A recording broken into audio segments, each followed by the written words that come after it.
حضرت عمر فاروق رضی اللہ تعالیٰ عنہ نکلے عید کا خطبہ دینے کے لیے، تو بیوی سے کہنے لگے جوتا، اس نے کہا صاحب اتنی دفعہ ٹوٹا ہے اب دوبارہ پیمند نہیں لگ سکتے، تو حضرت عمر کہنے لگے چل کوئی حرج نہیں ہے، بغیر جوتے کے ننگے پیر ہی چلتے ہیں، کوئی حرج نہیں۔ تو کہنے لگے لوگ کیا کہیں گے؟ فرمایا چپ کر، جس دن عمر نے یہ دیکھ لیا نا لوگ اس کے بارے میں کیا کہتے ہیں، اس دن عمر نہیں رہے گا۔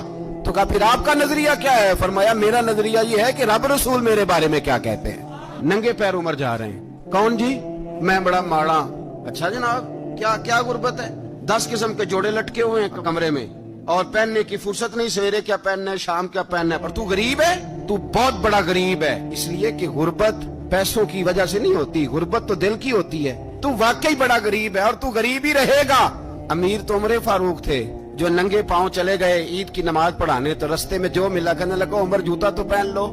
فرمایا تمہیں عمر کا جوتا نہ پہننے کا نقص تو نظر آیا ہے؟ کوئی حرج نہیں، اگر عمر کو کبھی بتانا ہوا تو وہ والا نقص بتانا جو عمر کی سیرت میں پیدا ہو۔